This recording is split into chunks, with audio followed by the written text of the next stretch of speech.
The oldest and the strongest emotion in mankind is fear, and the oldest and strongest kind of fear is the fear of the unknown. Fear comes from disorder and iniquities. The hard-boiled detective fiction brings awareness to this fear. Every novel that has a detective poses a different challenge to the detective. There are debates on where the detective fiction began. However, it is an accepted opinion that it was Edgar Allan Poe who first created the detective in his work, The Murders in the Rue Morgue.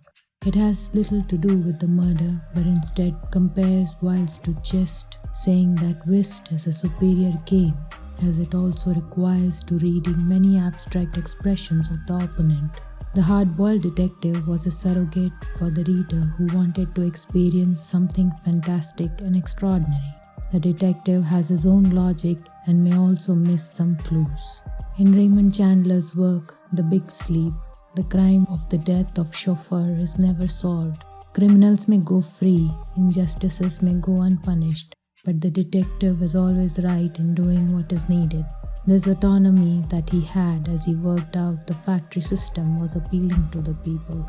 Different novels show different degrees of emotional investment from the detective. In Dashiell Hammett's Red Harvest, the detective remains nameless and formless. He is unremarkable in his look and comes to town to clean corruption. This outsider status gives him a lot of liberties, and the reader sees the association between the city and organized crime. Walter Mosley's work, Devil in a Brood Dress, gives the detective easy Rollins. He is hired to find a woman, Daphne Monet. Rollins falls for Daphne and the story becomes a quest for him to live with her. He has to depend on his friendships and relationships until he realizes this is all he has. I, the Jury, by Mickey Spillane. The detective is motivated by revenge. His best friend is murdered and the detective is baffled by the lethargy of bureaucracy. So he takes matters in his own hands. The detective here shows personal and social conflict. Both these novels show a conflicted yet untarnished detective. The work, The Galton Case by Ross MacDonald, the detective has to find a runaway son who left 2 decades earlier. In his search, he discovers that the son was murdered. This work shows broken families that hide secrets and continue to live lies. It makes the detective to introspect his own life choices. This novel adds the imperfection of the introspective detective to the hard-boiled genre. Hard-boiled is different from a cozy. The detective is a fallen character living in the wildness of the city. Not all hard-boiled is cozy and not all cozy is hard-boiled. It's been 100 years since the first Dashiell Hammett story published in the Black Mask magazine. The genre still maintains its grip on the world. However, I feel that the appeal of detective fiction lies mainly in the fact that it is essentially an intellectual challenge or an admiration of the prowess of the detective.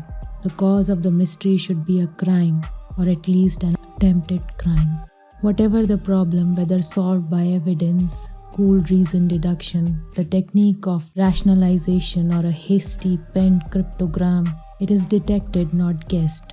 The interest of the detective story depends on arousing the reader's curiosity.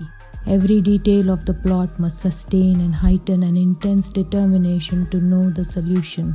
Uncertainty is a vital factor in a detective story. The prime issue in doubt is that of the identity of the criminal. The suspects are paraded in front of the reader, each one seeming more likely than the last.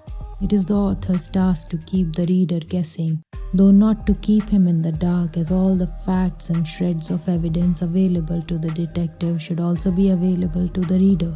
The genre of detective fiction has so many aspects that it is impossible to evaluate a general reason for its popularity. It has been described as what, where, when, why, who, how, perhaps the most concise definition of all. The action of the detective against the criminal may be equivalent to that of the reader and the text of the story. Suspense may have a large part. Julian Simmons writes, "It's the mystery prolonged by the obstinate refusal of the characters to reveal essential facts. The fitting together of clues into a working theory by the reader provides a challenge, but as Raymond Chandler once wrote, the solution, once revealed, must seem to have been inevitable. However, I think that proving of the improbable is perhaps the essence of the detective fiction. Gideon Fell, John Dickinson's Carl Sleuth, in a discussion of the genre states, "It seems reasonable to point out that the word improbable is the very last which should ever be used to curse detective fiction in any case. A great part of our liking for detective fiction is based on a liking for the improbability."